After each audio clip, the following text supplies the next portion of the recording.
So good morning, friends.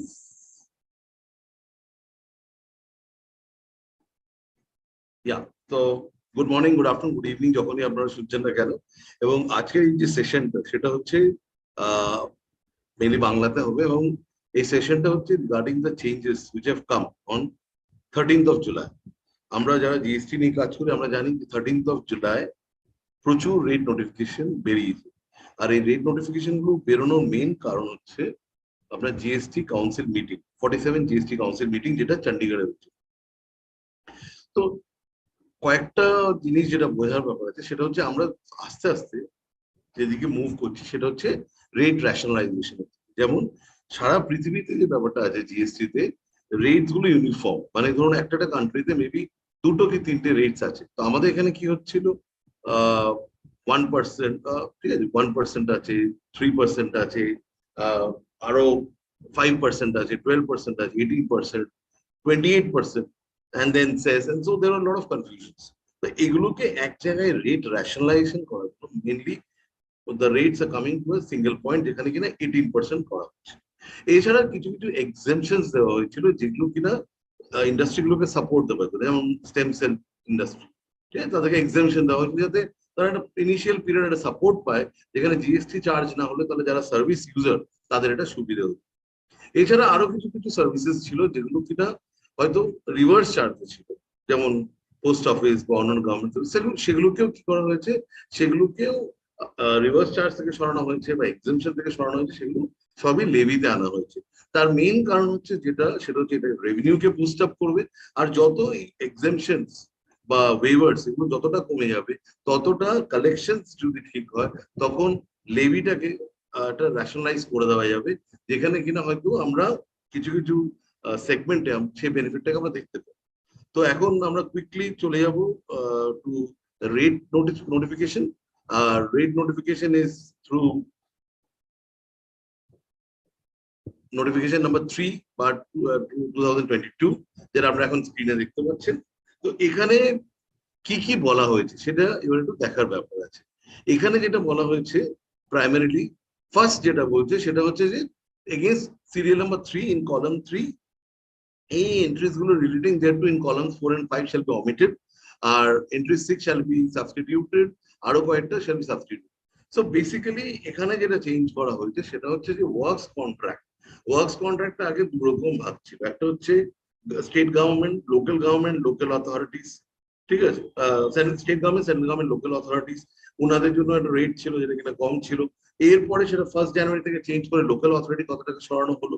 কিন্তু কিছু কিছু সেক্টর আপনার যেমন রোডস, ব্রিজেস, ড্যামস এগুলো তো স্টিল 12% ছিল, যেখানে কিনা অন্যগুলোতে হয়তো 18% শিফট করে গেছে।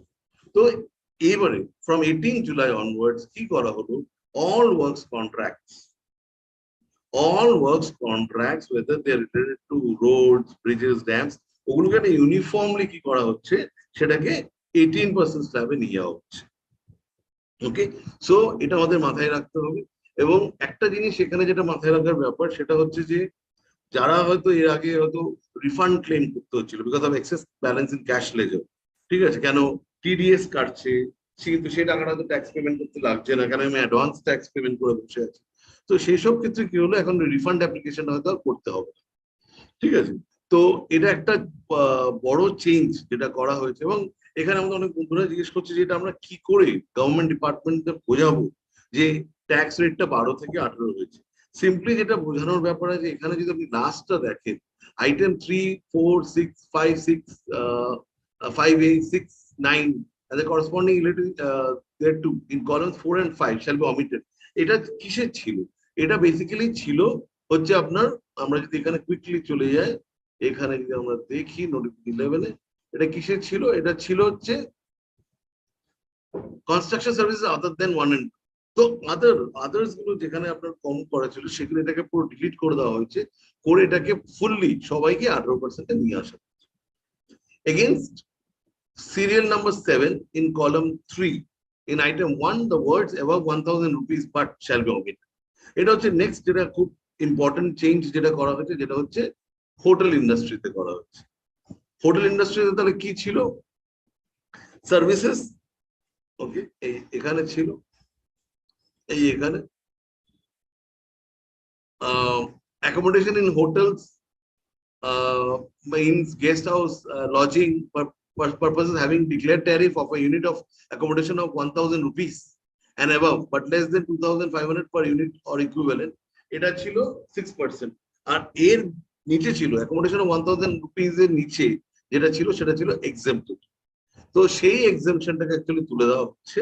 তো এখন কি হবে, যারা হোটেল ইন্ডাস্ট্রি থেকে যারা আছেন বা যারা লজিং প্রোভাইড করেন বা গেস্ট হাউস প্রোভাইড করেন বা ক্লাবস যারা যারা অ্যাকোমোডেশন সার্ভিস প্রোভাইড করেন, ইভেন ইফ দ্য ট্যারিফ, ঠিক আছে, even if the tariff of the rent room is less than 1000 per day, সেই ক্ষেত্রে আপনাকে জিএসটি পে করতে হবে। এবার একটা কোয়েশ্চেন যেটা আসছে অনেক জায়গা থেকে যে আমাদের 20 লাখ টাকার কম, ঠিক আছে, আমাদের টোটাল টার্নওভার 20 লাখ টাকার কম, তাহলে সেই ক্ষেত্রে কি এই যে মানে বেনিফিটটা উইথড্র করা হলো তাতে কি আমাদের কোনো ইম্প্যাক্ট আছে? একটা জিনিস বুঝতে হবে, যতক্ষণ আপনার টার্নওভার 20 লাখ এক্সিড করছে, যদি আপনি নর্মাল স্টেট গুলো থাকেন আর 10 lakh in other state, special category state, যতক্ষণ না আপনি সেখানে যদি আপনি ওটা এক্সিড করছে, তাহলে সেখানে কিন্তু আপনার জিএসটি রেজিস্ট্রেশন নেওয়াটা বাধ্যতামূলক নয়। তো এটা সেখানেই অ্যাপ্লিকেবল যদি আপনি দেখছেন যে আপনার টোটাল টার্নওভারটা মোর দেন 20 লাখস হয়ে গেছে, কিন্তু যেহেতু আপনার 1000 এর নিচে আপনার রুম রেন্ট ছিল, যেটা অনেক কটা আমরা দেখেছি, যেটা অনেক হোটেলস গুলোতে আছে, যেগুলো হয়তো খুব ছোট টাউনে আছে, যেখানে হয়তো ওরা মানে যেহেতু মানে 1 লাখের এই 1000 এর নিচে প্রোভাইড করছে মেইনলি ঘর, সেই জন্য ওনারা রেজিস্ট্রেশন নেননি, যেহেতু এটা নট উইদিন ট্যাক্সেবল লিমিট। তো তাদেরকে এখন যেটা করতে হবে, ট্যাক্স মানে রেজিস্ট্রেশন নিতে হবে, রেজিস্ট্রেশন নিয়ে তাদেরকে ট্যাক্সও পে করতে হবে। অ্যান্ড এটা রেজিস্ট্রেশনটা আপনার অ্যাপ্লিকেবল হয়ে যাবে within perfect from 18 July. Next যে এন্ট্রিটা নিয়ে আমরা আলোচনা করবো সেটা হচ্ছে again serial number 8 in column 3 after item 6 and the corresponding entry relating thereto in column 4 and 5, the following should be inserted. So it's basically for ropeways, transportation of passengers with or without belonging by ropeways. তো এখানে যেটা করা হয় যে এটাকে ট্যাক্সের আওতায় আনা হলো, এটাকে এক্সেমশন থেকে বার করে আনা হলো, এটাকে ট্যাক্সের আওতায় এনে 5% ট্যাক্স রেটে চার্জ করা। আর এটা হচ্ছে যে এটা 5% যেহেতু আপনাকে ট্যাক্স রেট অ্যাভেল করতে দিচ্ছে, সেই জন্য সেখানে আপনি আইটিসি বেনিফিট নিতে পারবেন না। Similarly any passenger transport services other than 1 2 3 4 যেটা আপনার আছে in for item 7 in table in serial number 8. So if we go to serial number 8 quickly, yeah, so this is serial number 8. So serial number 8 আমরা কি দেখতে যে transportation of passengers আছে with and there are a lot of other transportations which are there. Okay, passenger transport services other than 1 2 3 4 6 and 7, that was 9%. এখন এখানে কি করা হলো, এখানে বলা হলো যে passenger transport services other than 1 2 3 4 4A 5 6 and 7A, তো আরো কিছু যেটা নিয়ে আসা হলো সেগুলোকে বাদ দিয়ে বাদ বাকি সবই 9% এখানে আপনার ট্যাক্স রেটের আন্ডারে চলে। ওকে, নেক্সট এটা খুব ইম্পর্টেন্ট একটা item which is GTA, goods transport agency. তো এবার আমরা গুডস ট্রান্সপোর্ট এজেন্সি বলতে কি বুঝি সেটা আগে আমাদের বুঝে নেওয়া দরকার আছে। তো আমরা কুইকলি চলে যাব হচ্ছে ডেফিনিশন পোর্শন, যেটা এক্সপ্লেনেশনে শেয়ার করা আছে। তো এক্সপ্লেনেশনে কি শেয়ার করছেন, goods transport agency means any person who provides service in relation to transport of goods by road and issues consignment note by whatever name called, ঠিক আছে। তো goods transport agency service provide করতে গেলে there are two conditions. First, it is in relation to transport of goods. So in relation of transport of passengers, obviously goods transport agency আসবে না। And what is the transport of goods by? Transport of goods by road, that is the first condition. And what is the second condition? They issue consignment notes. তাহলে এই দুটো condition যদি fulfil না হয় তাহলে সে GTA এর আওতায় আসবে না, ঠিক আছে। তাহলে they will fall under the exemption notification, যেখানে বলছে transportation of goods by road other than GTA and courier, তাহলে সেটার বেনিফিট ওনারা নিতে পারবে। এবারে জিটিএ যখন সার্ভিস প্রোভাইড করছে তাহলে what are the changes that have come, that is very important, that we need to see. এখানে কি কি বলা হলো, এখানে বলা হলো যে জিটিএ এর অপশন বাড়িয়ে দেওয়া। জিটিএ এর অপশন কিভাবে বাড়িয়ে দেওয়া হলো? জিটিএ কে বলা হলো যে তুমি আগে কি করতে পারতে, তুমি আগে রিভার্স চার্জে যেতে পারতে, 5% রিভার্স চার্জ। আর আমরা রিভার্স চার্জ মানে জানি which is notified under notification 13, okay, বা 2017 under section 9 subsection 3 of the CGST Act, সেটাকে নোটিফাই করা হয়েছে। এবং সেখানে কি বলা হয়েছে যে রিসিপিয়েন্ট, আমরা যেমন জানি যে জিএসটি তে দুজন আছে, একজন হচ্ছে সাপ্লায়ার মানে যে সাপ্লাই দিচ্ছে, আর একজন হচ্ছে রিসিপিয়েন্ট যে সার্ভিসটা রিসিভ করছে বা পেমেন্ট করছে ফর দ্য সেম। সো আপনি যখন রেস্টুরেন্টে খেতে যাচ্ছেন, রেস্টুরেন্ট সার্ভ করছে সার্ভিস সাপ্লায়ার, আর আপনি হচ্ছেন রিসিপিয়েন্ট। তেমনি in the case of A GTA কি হচ্ছিল, জিটিএ আইদার নিজে মানে জিটিএ আরসিএম এ ও পেমেন্ট করতে পারবে জিটিএ সার্ভিসেসটাকে। সেটা কে করবে? সেটাকে আমরা কুইকলি নোটিফিকেশন 13 এ চলে যায়। এখানে কি ছিল?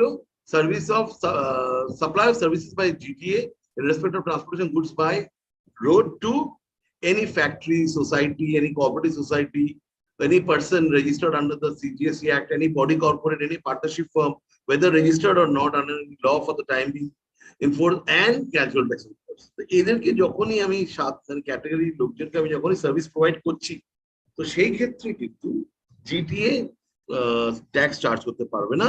এই ট্যাক্সটা চার্জ রিসিভ করবে, পে করবে রিসিপিয়েন্ট, যারা কিনা এই ফ্যাক্টরি হতে পারে বা সোসাইটি হতে পারে, কোঅপারেটিভ সোসাইটি বা কর্পোরেট হতে পারে। তাহলে এই একটা অপশন যেটা আগে ছিল 5% আন্ডার রিভার্স চার্জ, সেটা এখনো থাকবে। সেকেন্ড আরেকটা কি অপশন হলো, ফরওয়ার্ড চার্জে কি ছিল? আগে ছিল 6% ছিল, অ্যান্ড নট 6%, সরি 12% ছিল উইথ আইটিসি। সো সেই অপশনটা এখন আবার সেই অপশনটা এখনো থাকছে, 12% উইথ আইটিসি নিতে পারছি। আর সেখানে হচ্ছে ফরওয়ার্ড চার্জ। এবং ফরওয়ার্ড চার্জ কথাটা থেকে আমরা বুঝতে পারছি, যেমন রিভার্স চার্জ আমরা কি করলাম, যে সাপ্লায়ার সে সার্ভিসটা দেবে, যে রিসিপিয়েন্ট সে ট্যাক্সটা পেমেন্ট করবে। আর ফরওয়ার্ড চার্জ কি হচ্ছে, যে সাপ্লাইটা করছে, যে সাপ্লায়ার অফ সার্ভিস, সেই ওই ট্যাক্সটার পেমেন্টটা। এটা ক্লিয়ার? তো ফরওয়ার্ড চার্জ মেকানিজমে জিটিএর কাছে কি অপশন ছিল? To pay tax at the rate of 12% and avail the ITC. এখন সেটাকে আরেকটা অপশন দেওয়া হলো জিটিএ কে, যে ঠিক আছে, তুমি যদি 5% রিভার্স চার্জে না যেতে চাও, তুমি যদি 12% ফরওয়ার্ড চার্জে না যেতে চাও, তুমি 5% ফরওয়ার্ড চার্জেও যেতে পারো।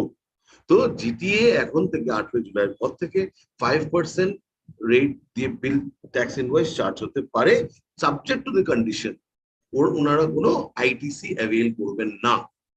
সাবজেক্ট টু দি কন্ডিশন ওনারা কোনো আইটিসি অ্যাভেল করবেন না। ঠিক আছে? তাহলে এখন আমাদের কাছে জিটিএ যারা সার্ভিস প্রোভাইডার, তাদের কাছে কটা অপশন থাকছে? Reverse charge under 5%, forward charge under 5%, আর ফরওয়ার্ড চার্জ আন্ডার 12%। এবারে আপনার একটা মনে কোয়েশ্চেন আসতে পারে, তাহলে আমরা কি যখন তখন যেরকম সেরকম আমরা শিফট করতে পারবো? মানে আজকে মনে হলো রিভার্স চার্জটা সুবিধা, সেই রিভার্স চার্জ। আজকে মনে হলো আমার কাছে অনেক টাকা আইটিসি অ্যাভেল করে নি, করে আবার 2 মাস পর হঠাৎ করে আমি এখন রিভার্স চার্জে চলে যাবো, বা হঠাৎ করে ফরওয়ার্ড চার্জ আন্ডার 5% যাবো না। এটার জন্য কিছু কিছু কন্ডিশন এখানে বলে দেওয়া হয়েছে। সেই কন্ডিশন গুলো কি বলা হয়েছে?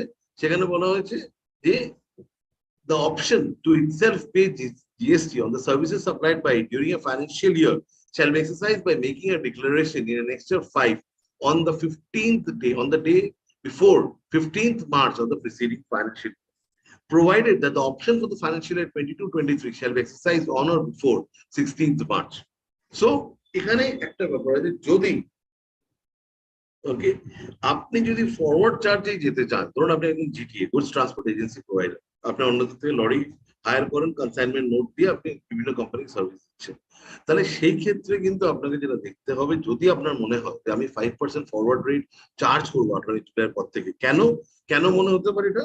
আপনার কাস্টমার আপনাকে রিকোয়েস্ট করছে, ওকে, যে আমরা রিভার্স চার্জে ঝামেলা যেতে চাই না, ওই বিল করো, সেলফ ইনভয়েস পেমেন্ট রাখো, ট্র্যাক রাখো, তুমি আমাদেরকে চার্জ করো, আমরা তোমাকে ডাইরেক্টলি পে। বা আপনি হয়তো মানে 12% রেট অলরেডি চার্জ করছিলেন এবং আপনি সেটাকে কন্টিনিউ করতে চান, বা আপনি হয়তো রিভার্স চার্জে ছিলেন এবং আপনি এখন 12% রেট চার্জ করতে চান। এই তিনটেই সিচুয়েশনে, যেখানে কিনা আপনি নতুন করে 5% চার্জ করতে চান, বা আপনি নতুন করে 12% ফরওয়ার্ড চার্জে চার্জ করতে চান, বা আপনি 12% চার্জ করছিলেন এবং কন্টিনিউ করতে চান, এই তিনটে সিচুয়েশনে আপনাকে অ্যানেক্সচার 5 অ্যানেক্সার 5টা নোটিফিকেশন 3 তে আপনি পাবেন, সেখানে আপনার বলা আছে ক্লিয়ার কাট এই ফর্মটা আপনাকে এক্সারসাইজ করতে হবে। এটা কি করতে হবে, এখানে ভি আপনার যে ট্যাক্স পেয়ার তার নাম, authorised representative of messrs such and such have taken registration applied or have applied for registration and do hereby undertake to pay tax GST on GTA service in relation to transportation of goods supplied by us during the financial year 22, 23 or 22 under forward charge in accordance with section 9(1) of the GST Act and to comply with all the provisions of CGST Act 2017 as they apply to a person liable for paying the tax in relation to supply of any goods or service of. I understand that this option once exercised shall not be allowed to be changed within a period of 1 year from the date of exercising the option and will remain valid till the end of the financial. So, এটা খুব clear cut এবং clearly আমাদেরকে বুঝতে হবে যে একবার একবার যখন আপনি অপশনটা অ্যাভেল করছেন তখন ডিউরিং দ্য ইয়ার আপনাকে এই অপশন নিয়ে এগোতে হবে।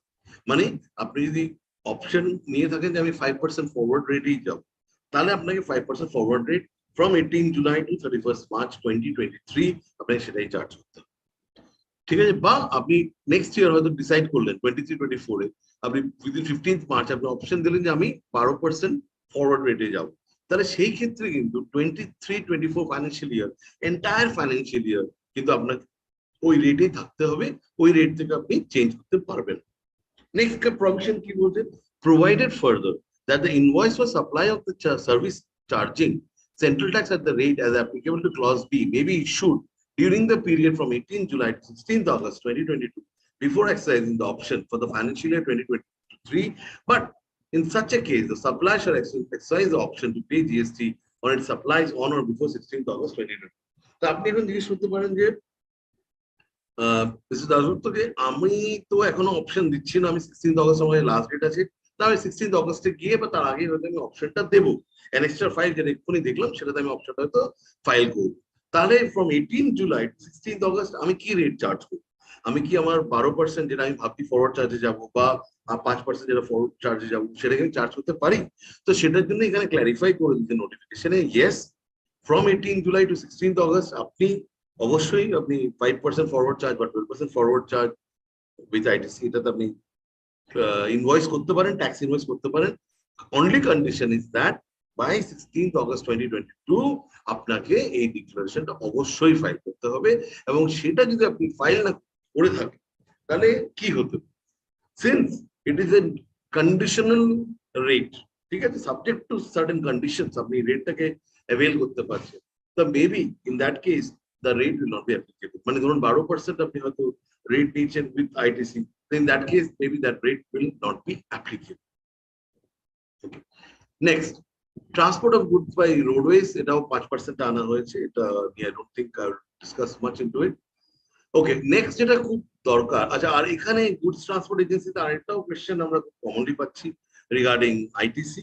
তো একটা কথা বলে রাখি, যখনই আপনি ফ্রেশ আসছেন 12% আপনি যখন রেট চার্জ করতে আসছেন তখন আপনি কি করতে পারছেন, আপনি আইটিসি টা ক্লেম করতে পারছেন। কিন্তু আইটিসি কে ক্লেম করবেন সেটা কত আইটিসি ক্লেম করতে হবে, আপনার জাস্ট লাস্ট 1 বছরে যে ইনভয়েস গুলো আছে within the last 1 year from the date of availing the ITC, যে আইটিসি গুলো আছে সেগুলোকে একমাত্র আপনি অ্যাভেল করতে পারেন, ঠিক আছে? এটার জন্য যদি আরো ডিটেলস জানতে চান প্লিজ কমেন্ট বক্সে শেয়ার করুন, তো maybe I will have a separate video on that, কেন ওটা একটু ডিটেইল ডিসকাশন দরকার। নেক্সট আমি যেটা ডিসকাস করতে চাই সেটা হচ্ছে renting of goods carriage with the cost of fuel is included in the consideration charge from the service. তো এখন কি হচ্ছিল, এখানে আমরা item serial number 10 column number 3 তে আমরা চট করে চলে যাব।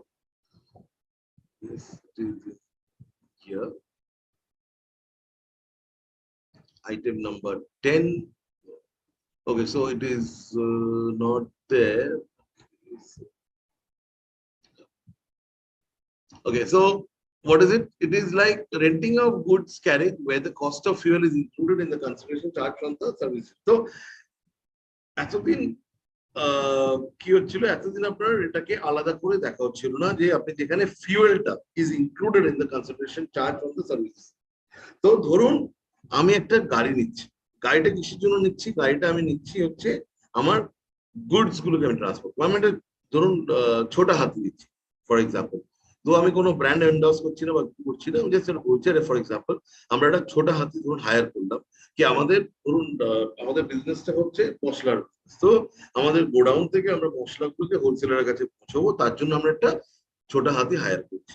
এখন ছোটা হাতি যে হায়ার করেছি সেখানে কন্ডিশনটা কি, সেখানে হচ্ছে যে যে কস্ট অফ ফুয়েল যেটা থাকবে, ঠিক আছে, কস্ট অফ ফুয়েলটা ওটা কিন্তু যে গাড়ি ভাড়া দিচ্ছে তার রেটের মধ্যে ইনক্লুড করা আছে, ঠিক আছে। তাহলে ইন দ্যাট কেস কি হবে, এটার উপরে 12% চার্জ করতে হবে, এটার উপরে তাহলে 12% চার্জ হবে যখনই রেন্টিং অফ গুডস ক্যারেজ হচ্ছে, যেখানে কিনা উনি গাড়িটা আমাকে দিয়ে দিয়েছেন এবং আমি গাড়িটা সারাদিন চালাচ্ছি, আমার ইচ্ছে মতো চালাচ্ছি, কিন্তু ওটাতে ফিউয়েল মানে তেলটা উনি ভরে দিয়েছেন এবং আমি ওনাকে যে পার ডে কস্ট যেটা দিচ্ছি সেটা is including the fuel cost.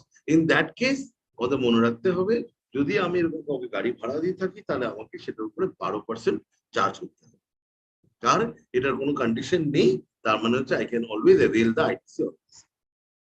Okay, so supporting services in transport, this এখানে কি হচ্ছে, it's again serial number 11 in column 3 for item 1 and 2 and the corresponding entries written there in column 4 and 5, the following shall be substituted.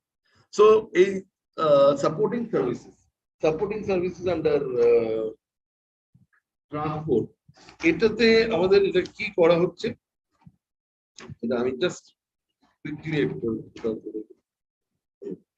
এটাতে আগে কি ছিল, এটা actually আপনার কন্ডিশনটা ছিল দ্যাট আগে ছিল যে 5% এটা চার্জ করা হতো যদি provided the credit of input tax charge on goods and services used in supplying the service is not been taken place, আর 6% ছিল provided that the goods transport agency opting to pay central tax under 6% under the entry shall thenceforth be payable. So এখানে যেটা ব্যাপারটা ছিল যে এটা 5% করা হতো যদি ওরা আইটিসি ক্লেম নাও, তো এখন কি করা হলো, এখন সাপোর্টিং সার্ভিস ইন ট্রান্সপোর্ট, মানে ধরুন আপনি লোডিং আনলোডিং দিচ্ছেন বা এগুলো করছেন সেগুলোকেও সব 9% আনা হচ্ছে।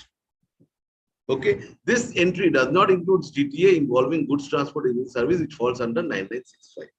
তো বন্ধুরা এটাতে যেটা বুঝতে হবে, যেটা এটা আগে কি ছিল 5% উইদাউট আইটিসি ছিল, আর এখন কি করা হলো, এখন বলা হলো if you are providing any supporting services in relation to any transport, then in that case আপনাকে কি চার্জ করতে হবে, আপনাকে 18% চার্জ করতে হবে, and everything all ITC that you are entitled to get, ওই আইটিসিটা আপনি ক্লেম করতে পারবেন। So going forward, your next entry, which is very important again for the, yeah, so this is an entry which is very critical, যেটা নিয়ে অনেক আলোচনা হচ্ছে, এবং আলোচনাটা কি নিয়ে না, হসপিটালরা এতদিন কি করতো, হসপিটালরা এতদিন পেশেন্টকে ইনহাউস পেশেন্টকে সার্ভিস প্রোভাইড করতো, তার উপরে ওনাদের কোনো ট্যাক্স দেওয়ার ব্যাপার ছিল না। কেন? এটা হচ্ছে under section 8 composite supply. Composite supply কি বলছে, কম্পোজিট সাপ্লাই বলছে যে যখনই একটা থেকে বেশি মানে mainly 2 or more services are provided together, what services, taxable services are provided together in a bundle, which are naturally bundled, ঠিক আছে, সেই কেসে কি হবে, যেটা প্রিডমিনেন্ট সাপ্লাই, যেটা মেইন সাপ্লাই, তার ট্যাক্স রেট এখানে ইনভলভ হবে। তো এটাকে যদি আমরা খুব সিম্পল ভাবে বলি, আমি দুটো সাপ্লাই একসাথে করছি যেগুলোকে আলাদা করা যাবে না, যেমন যে পেশেন্টটা হসপিটালে ভর্তি হচ্ছে তার মেইন সার্ভিসটা হচ্ছে হেলথ কেয়ার সার্ভিস, ঠিক আছে। এবার আপনার মনে প্রশ্ন আসতে পারে যে হেলথ কেয়ার সার্ভিস কি কি হতে পারে, তো আমরা কুইকলি চলে যাবো হেলথ কেয়ার সার্ভিস, যেটা এক্সপ্লেনেশনে শেয়ার করা হয়েছে। এখানে কি বলা হয়েছে, any services by way of diagnosis or treatment or care for illness, injury, deformity, abnormality, or pregnancy in any recognized system of medicines in India, and include services by way of transportation of the patient to and from a clinical establishment, but does not include a hair transplant or cosmetic or plastic surgery, except when undertaking to restore or to reconstruct anatomy or functions of the body affected due to congenital defects, development abnormalities, injury, or trauma. So simply it's a services by way of diagnosis of treatment or care for illness, injury, deformity, abnormality, or pregnancy in a recognized system of medicine in India, and includes services by way of transportation of the patient to and from the clinical establishment, and but it does not include what, hair transplant, cosmetic surgery, plastic surgery, etc. So এটাতে আমরা যেটা clear cut, যেটা আমরা বুঝতে পারলাম সেটা হচ্ছে যে mainly any health related service যেখানে কিনা কোনো ইনজুরি বা ইলনেসকে আমরা রিফর্ম করছি। Okay, apart from some of the exceptions যেটা আমরা ডিসকাস করলাম। তো এটাতে আগে তাহলে কি হচ্ছে, যখনই একটা পেশেন্ট হসপিটালে অ্যাডমিটেড হচ্ছে তার মেইন সার্ভিসটা কি? তো মেইন সার্ভিস হচ্ছে তার ট্রিটমেন্ট। তো যেহেতু treatment, okay, that is exempted. কিসে এক্সেম্পটেড ছিল? এটা হেলথ কেয়ার সার্ভিসেস ওয়াজ বেসিক্যালি এক্সেম্পটেড। এটা আমরা এখানে আপনার দেখবো বেসিক্যালি, সেকেন্ড,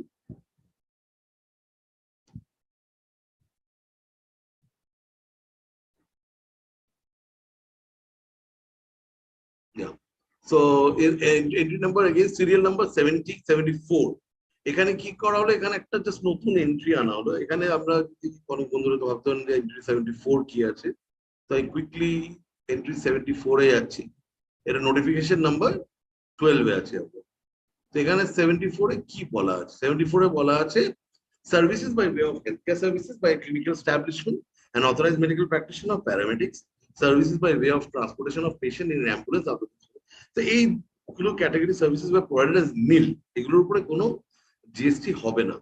কিন্তু আমাদের নোটিফিকেশন 4/2022 সিজিএসটি রেট কি বললো? ওখানে একটা প্রভিশন, প্রভিশনটা কি বললো? provided that nothing in this entry shall apply to the services provided by a clinical establishment by way of providing room other than ICU, CCU, ICCU, NICU having room charges exceeding 5,000 per day to a person receiving healthcare services.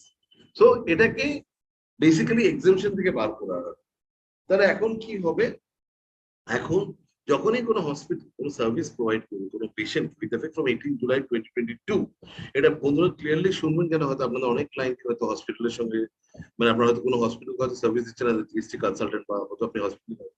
তো 18 জুলাই 2022 পর থেকে যখনই কোনো hospital কোনো পেশেন্টকে, in-house পেশেন্টকে service provide করছে যেখানে কিনা bed charges are more than 5,000, please একটা জিনিস বুঝতে হবে, বেড চার্জেস পার ডে যদি 5,000 থেকে নিচে হয়, ওকে, তাহলে সেক্ষেত্রে এটা অ্যাপ্লিকেবল নয়।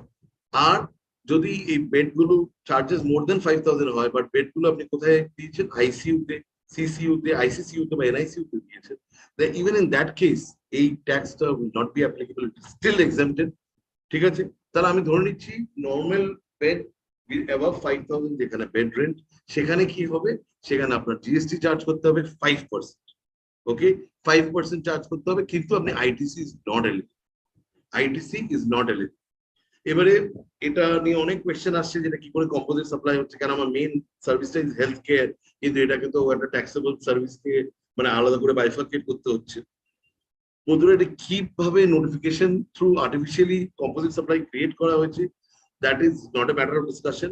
একটা জিনিস আমাদের বুঝতে হবে, আইদার লটাকে আমাদের চ্যালেঞ্জ করতে হবে, চ্যালেঞ্জ করতে হলে we have to go and seek redressal from the writ courts, the high court, that এই notification is ultra vires the section which is দেয়ার।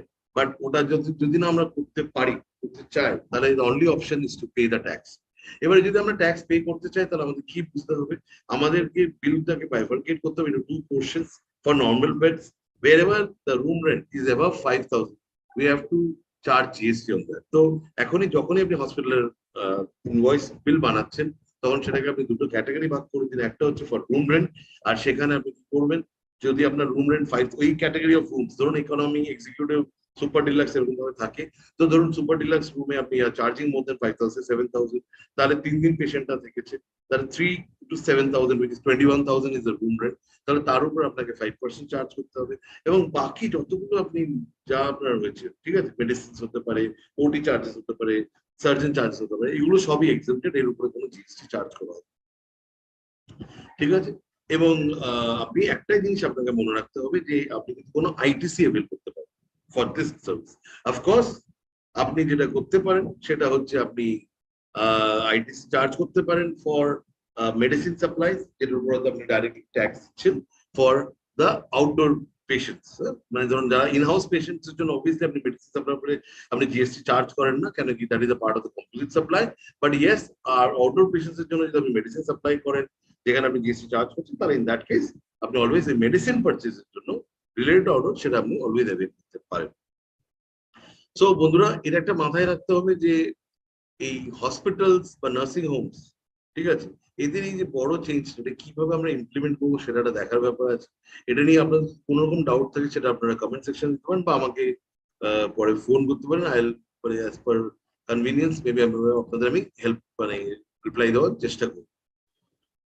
আমার মেল আইডি যেটাতে আপনারা মেল করতে পারেন, that is GST with Arup, GST with WITH Arup ARUP @gmail.com, সেটা বা আমার phone number 9831503290। Okay, next, coming to services by way of treatment or disposal of biomedical waste or the process incidental thereto by a common biomedical waste treatment facility to a clinical establishment. এটা বুঝতে হবে যে একটা hospital বা একটা clinical establishment প্রচুর biomedical waste generate হয়, এই যে ওটি থেকে বা বিভিন্ন জায়গা থেকে বায়োমেডিক্যাল ওয়েস্ট। তো এই সেক্টরটাকে কি করা হয়েছিল, আগে এক্সাম্পশনস রাখা হয়েছিল for giving incentive to this industry, but now it is being thought fit যে এটাকে ট্যাক্সের আন্ডার লেভি আনতে হবে। তো এখন এটার উপরে 12% ট্যাক্স চার্জ করা হবে এবং এখানে আপনি আইটিসি অ্যাভেল করতে পারবেন because there is no conditional restriction to this.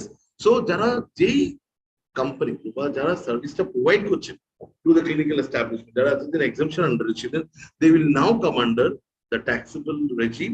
So if they have not availed, they have not taken the registration, এখন আপনাকে রেজিস্ট্রেশন নিতে হবে। যদি আপনি বায়োমেডিক্যাল ওয়েস্টের বা প্রসেস ইনসিডেন্টাল যেহেতু আপনি কোনো রকম ট্রিটমেন্ট করে থাকেন এবং তার জন্য আপনি এক্সেমশন ক্লেম করছিলেন, কিন্তু এখন দেখা যাচ্ছে আপনার total limit is more than 20 lakhs of the turnover, then in that case you have to take the registration. এবং রেজিস্ট্রেশনটা আপনাকে কতদিনের মধ্যে নিতে হবে? within 30 days from the date of liability. So 18 July হয়ে গেছে আপনার liability start হচ্ছে, so within 30 days you have to take the registration. And yes, you can avail the ITC on some of the goods and services or the capital goods that you have availed in the last 1 year. You need to keep a track of that. সেটা আপনাকে দেখতে হবে, দেখে আপনাকে accordingly as per law সেটাকে avail করতে হবে। Now so these are the explanations here. So with this, maybe I'll just come to end of today's session. So I think 1 second, I'll just stop the sharing. So thank you very much for for attending today's session and or being on the live, YouTube live. So I would just like to, since there's some request for the mail ID, so I would just quickly like to share the mail ID. My mail ID would be, my name is Arup Das Gupta, and my mail ID would be gstwitharup@gmail.com.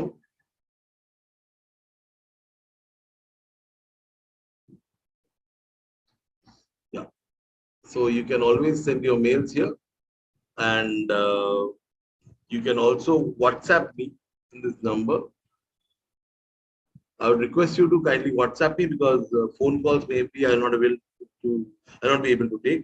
So আমি এই বাংলায় basically নোটিফিকেশনটা share এই জন্যই করলাম কারণ আমাদের প্রচুর বন্ধুরা রিকোয়েস্ট করছিল যে বাংলায় যদি পুরো রিড নোটিফিকেশন বর্ণগুলো করা যায়, সেই জন্য আমি এটা করেছি। এবং এরপরে হয়তো আমি আরো এক্সামশন বা সার্কুলার সেগুলো নিয়েও ডিসকাস করবো। সো যদি আপনাদের কোনো কোয়েরি থাকে, kindly put it in the comment box and I'll try to address them to the extent possible. আর একটা জিনিস বলবো যে আপনারা কাইন্ডলি ভিডিওটা যদি আপনাদের মনে হয় that will help others, then kindly share it with them because আমার purpose of creating this video is that আমরা সবাই একসাথে জানি এবং ঠিক লটাকে ঠিকভাবে অ্যাপ্লাই করি, যাতে কিনা মানে আমরা সবাই এগিয়ে যেতে পারি, বাংলা এগিয়ে যেতে পারে এবং বিজনেস ফ্যাটার্নিটি যারা আছে তাদেরও benefit. Thank you very much and looking towards more of these sessions. Thank you.